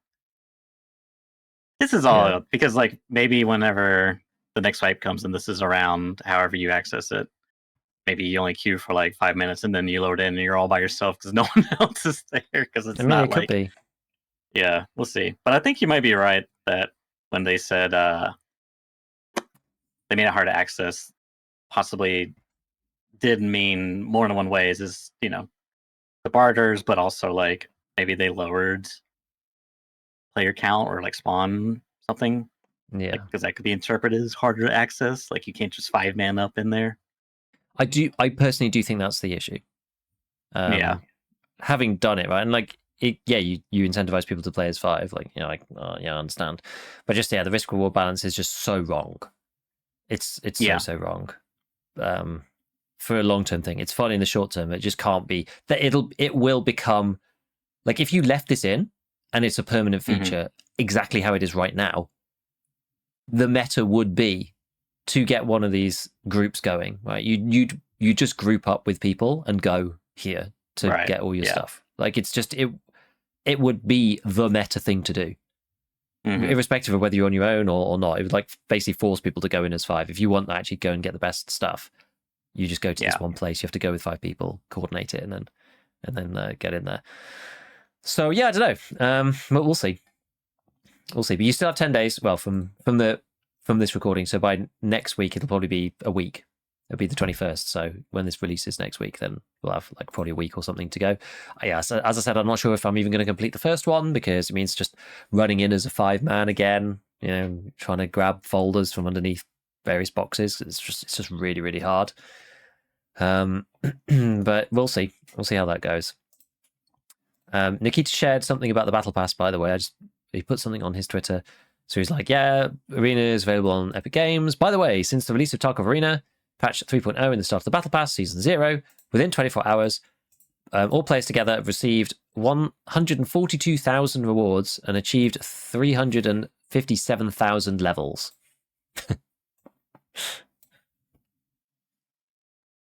So I don't know what you can glean from that, really. I mean, if you assume that everybody who jumped on day one completed all of their dailies and their weekly, which may not be true, actually. If people had already completed a weekly, then they probably wouldn't have it for the Battle Pass. I hadn't completed my weekly, so when I jumped on, it was already available and gave me the new rewards. If you had an old weekly, it probably didn't get updated with the Battle Pass reward, I would think.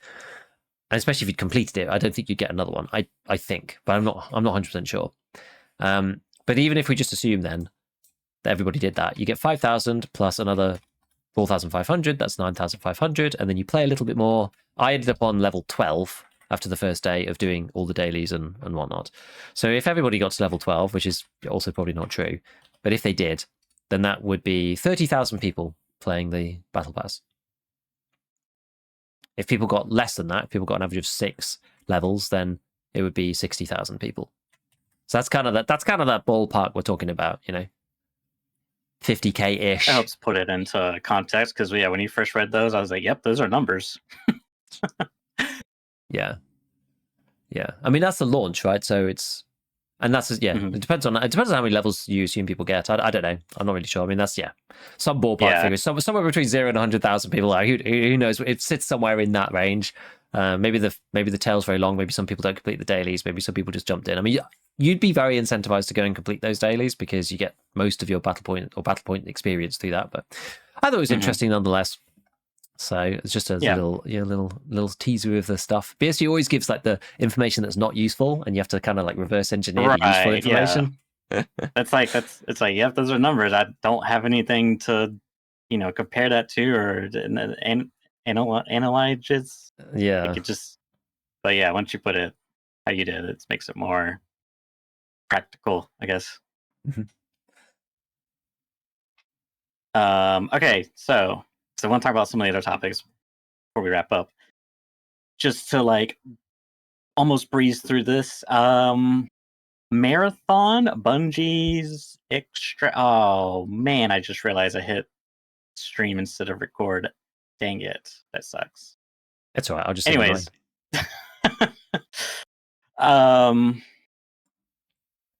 yeah, Bungie's extraction shooter, Marathon.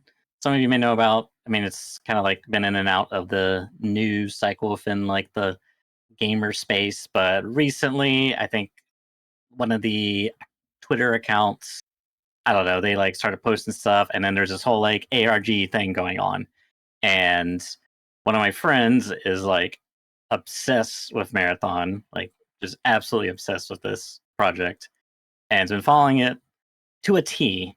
And so he was on it, like he was involved in the ARG. He was like cracking the codes, just like, I mean, logging into like servers and using a DOS commands and just like the most crazy stuff. And he was telling me a bit about it, and like he was like, yeah, we're stuck on this one part. They like got into the systems and was like, Discord is the key, and we haven't really figured out what that meant, and blah blah. We got these numbers. You have to like take these, numbers and put them into like a hex. They were like hexadecimal numbers, basically. I think it was like 16-digit ones, and it's like this just like garbly language, like it's just come out as like garble. Doesn't really. I was like, oh, maybe it's a Discord invite link. He's like, wait, maybe you're right. So then try that. I was like, no, that's not it. And he's like, dang it, it was like 3 different ones that he tried. And so later on, we like went away. And later on, he came back and told me, it's like, you were right. It was a Discord key, but we had to use, instead of translate directly into hexadecimal as like alphanumerical, they were supposed to be into ASCII keyboard commands.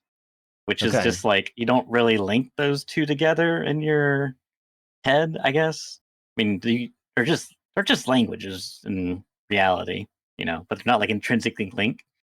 And so once they figure that out, then you use those keyword commands to navigate through like this digital server, basically. And then you got a Discord invite link, and it was like to the Marathon official Discord. And I think prior to that they had already showed the gameplay trailer, but there was, I mean, it was mostly, I was like, I told him, I was like, yeah, like and appreciate that they do this stuff, this ARG type stuff, and people solve it, but I'm kind of just a person that's just like, that's cool, but wake me up when the YouTube video's out so I can like get all the footnotes, if that makes me a bad person, so be it. But, um, and yeah, I mean, there really wasn't anything significant to come from that, from my understanding. And there was like, yeah, just like, I think at most art stuff. I can't even remember. That's how like not. I mean, the biggest thing is like it seems that from the Discord, because people were like, you're in this Discord server. It's the Marathon official, and there's like a few different channels. One's like an announcement channel, basically. I mean, it's not called that, but that's what it is. And then you have like general and some other like random stuff. But someone had used like a third party tool or source to like scrape this Discord server, and so you could see like hidden channels, and one of them was like alpha tester feedback forum, or like Yeah. alpha tester team chat one stuff. And so they're like, oh, there's gonna be like, so people start speculating after this gameplay reveal trailer that came out, which is just like a 1 minute, looks like it's half rendered in like a digital art studio of some sort, and half of it maybe is gameplay assets. Maybe, it's hard to say. It looks a lot like the cycle. Like, I wasn't prepared for it to look so florally. It doesn't, I because it mean, looks it's like the just, swamp bit on the cycle on that map, on that that's first map. yeah, exactly. Which, I don't know, in my head I felt like when I remember seeing this, I thought more like techno, this very like artistic, unique looking technological thing with like silkworms and like just like very like abstract stuff, and like white with like vibrant colors spread about. Like, I don't know, I remember like white blocks being a lot, but I remember looking at, yeah, my friend showed me some screenshots, and there was like a lot of like, I think like blue water was like a common, and like grass. I was like, okay, yeah, this isn't like too far different, because I was curious. I was like, man, this seems like it changed a lot. But anyways, nothing really to gleam here. It's just like a dead character, and like this cute little pink cyber cat comes up and Cybercat like has like cuddles up. blown up the internet, though, it seems. Yeah, there's so many memes. I love it. It's the best part about this. Oh yeah. They've nailed it, which is pretty cool. So so we've got this Yeah. gameplay reveal tomorrow. Tomorrow, This is 10th. this will already have happened if you're listening on record. Mm-hmm. So I'm gonna be live for it. I want to see what happens. They actually sent me a box. Like, did you know there was all the people who were getting like boxes sent to them or whatever? Yeah, But I it saw like took, Jesse posted one. yeah, but it took like an eternity to get to me, because it had to come through like UK customs and stuff. So it took me ages. By the time that like it got here, I was like, oh, look, people have, like, it's been posted everywhere. So I was like, whatever. But yeah, so I'm gonna stream it. Like, I've not been. Loads of people were like, I've played the marathon game and it's new and interesting stuff, whatever. Like, obviously, I'm not one of those people, because I think it was all North America. I think you had to basically be in the States, because they weren't just gonna like fly in random Europeans for playing this game. It seems quite like North America focused, as far as I'm seeing so far. So I don't know anything more than anyone else. Although they did send me a silkworm. But yeah, I'm gonna watch I'm gonna stream the gameplay reveal. I think tomorrow. Cool. So that should be kind of cool, because I don't know. It seems like maybe something's going to happen. I don't know. I'm not sure. I'm like trying to like catch up really, and like figure out what's happened. I like had a look at some of the ARG videos that people have put out, but it wasn't really. It was just like people going through the process of doing the ARG. I'm like, yeah. I guess we just don't really know that much. Some people were saying there's like other marathon games in the past, though, the old ones, you can play them for free, supposedly. So I was like tempted to check that out, maybe. They're pretty Old. I mean, they're like, yeah, it's like Doom. It's a little bit more advanced Doom because I think you had vertical aim, Yeah. whereas like in Doom you didn't. It's just like automatically Space or to like shoot? Or intuitively. Yeah, I mean, it might actually be. I don't know. It was a little innovative for its time. It did do some things differently, had strafe been but invented yet? Crazy to think anyways, about it. Like Doom 95 is so funny for that. yeah, Space to shoot, strafe doesn't exist. Like the vertical is automatic. Like it's mad. yeah, Anyway, I'm excited. yeah. I look forward to. My friend is really excited. I'm kind of hopeful. We'll see. I know like Dr. Lupo. He used to be like a big Destiny guy, and I saw a clip him talking about it where he's like, "Yeah, I've been like behind the scenes with the game for like past 8 years, and like every time it's gotten better." Hmm. So yeah, he seems hopeful about it. We'll see. I'm just like happy to. I haven't played like a Bungie game in like since like Halo 3. Like it's been like, and like yeah, obviously hands have changed since then by a lot. So I'm curious to see what that's going to be like. The last thing that I wanted to try to squeeze in here was I caught wind of this like really cool YouTube channel, and it is a game developer. So I actually recall playing one of his games, and when I went, or maybe it's just the game he worked on, but when I went and looked at it, it seemed like you couldn't play it anymore, like it was closed. But regardless, apparently he's been like working. I think he starts off with stating that he's been making games for like past 8 years, specifically like his own engine, and so he's got a bunch of different videos. Great production. It's like the name of the channel is Versidium, Vercidium, and specifically the one that I saw. I went back and watched his entire backlog, but the one that I saw that was like came up in my algorithm was first look at ray trace audio. I'm like, oh, okay, this is like this could really be something because like I've always ray tracing in general for me, like when it comes to lighting and shadows at the very least, I've always just been kind of like it looks good, but like it's so expensive to run, and Hmm. like I just my precious frames. Like I played Cyberpunk 2077, and through like mods and whatnot, I was able to like get a form of ray tracing. It wasn't like the genuine, full on path tracing, but it was like here's a more compromised ray tracing.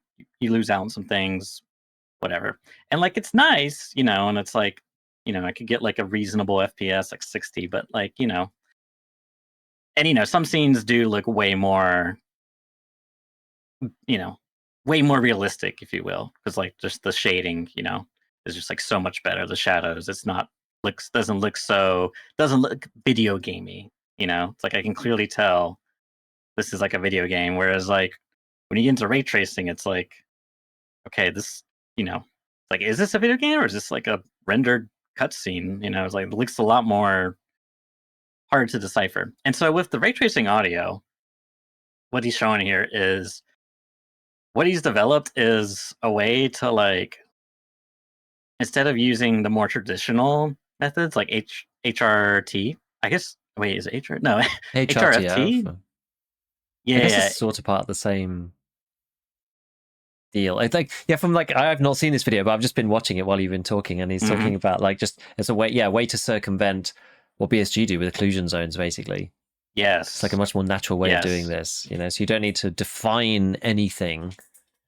The yes. system just like works it out because of rays. And I don't remember, but if this is done in real time, that's also like amazing because there's different technologies. Like I think Wise Audio has something where you can like, you know, send your project to them or whatever, and then they'll like map out the sound, and then you get that back. But it's like very costly, you know, to actually like do this. And then it's almost like baked lighting, but it's like fake sound using advanced.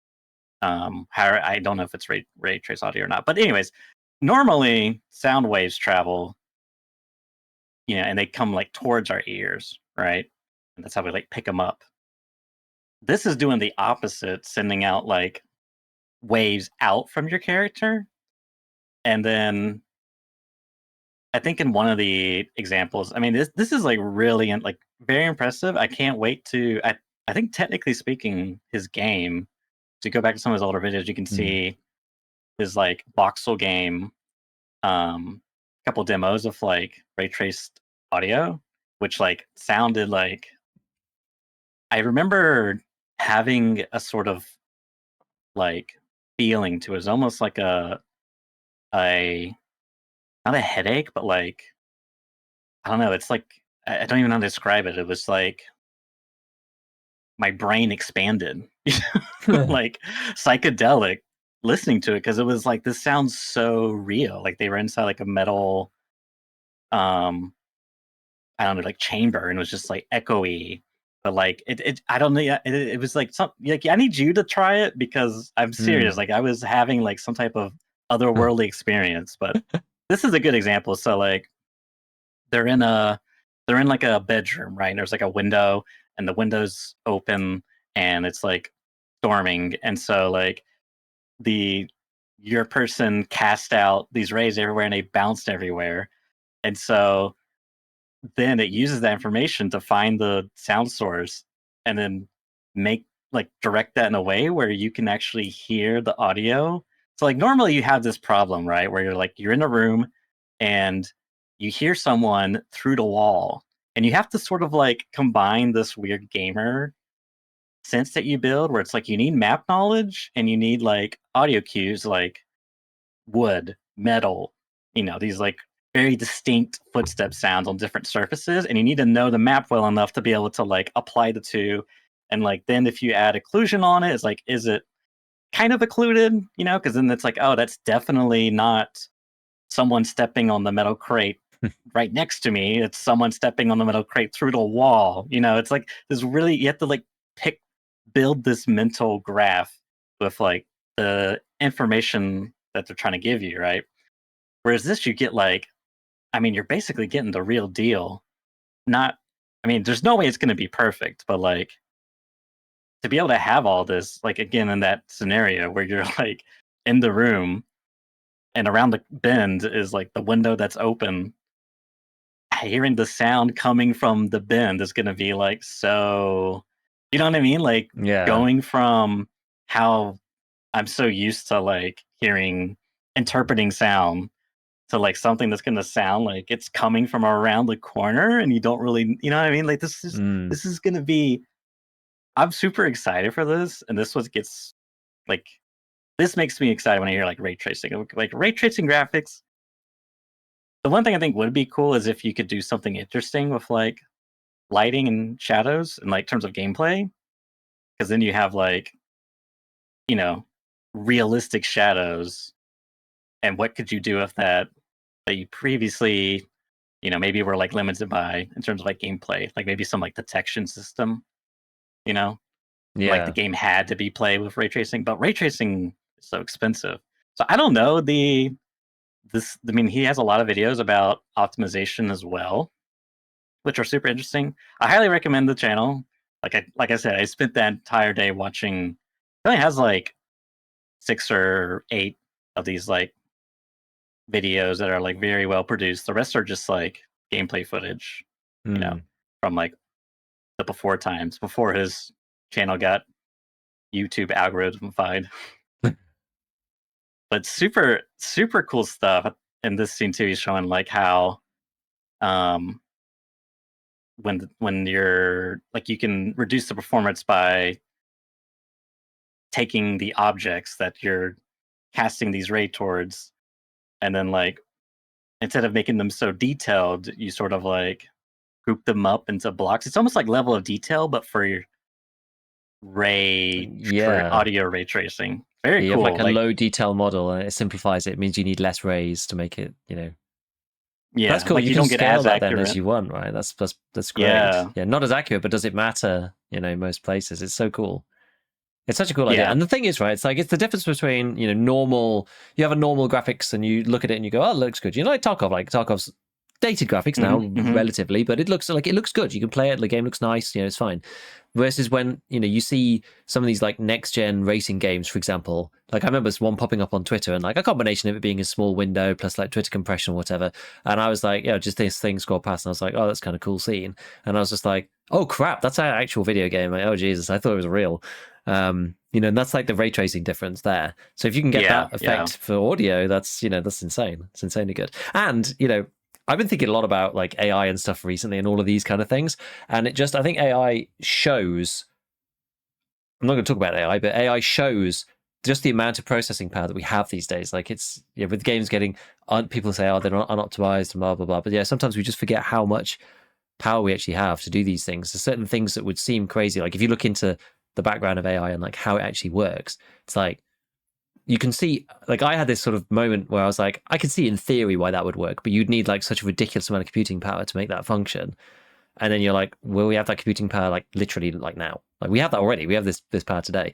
And it's kind of the same thing with GPUs in some ways for doing this kind of thing. It's like, well, you can do it now, and we could do it.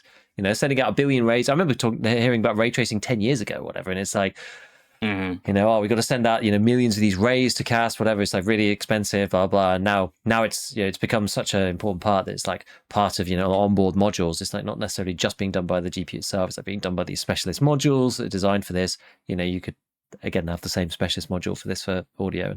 But yeah, processing is just it's relatively so much cheaper than it used to be for this kind of thing. It makes it possible, and maybe nobody's really just done it because I don't know, it takes somebody to just go and trial it and do it and make it work and go, yeah, look, this is how you do it. And then you don't have to worry about occlusion zones or anything anymore. You just run this model. Yeah, it's good. I'm super. Cool. I like it. I don't know. Send me the thing you're talking about, and I'll have a listen to it. Yeah, because I'm intrigued. Like the game or whatever it was. Yeah, I'll send that to you too. Actually, I'll just post it in. Sorry if I post in your chat. Is that all right? Yeah, go for it. Yeah. Okay. And then the video. Which one was it?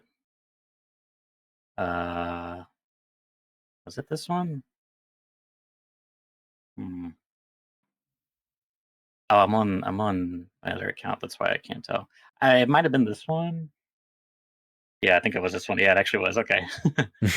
Yeah, let me know because I'm super curious. Again, it's Versidium, the name of the channel on the YouTubes. Excellent. I'll go and check them out. That sounds good. Those videos there are beautifully produced, by the way. Yeah, just like looking at how the actual video is done. Like, oh my god. Yeah, no, I don't know if he did the. I'm curious about that. Like, did he do all the visual graphics, or was that like something outsourced? I'm super curious. It would surprise me if he did. Yeah, if he's like a game Cody kind of person, then probably no big deal. But yeah, mad. All right, I think we have to wrap it up here. Thank you everyone for tuning in, and we will see you all next week. Catch you later.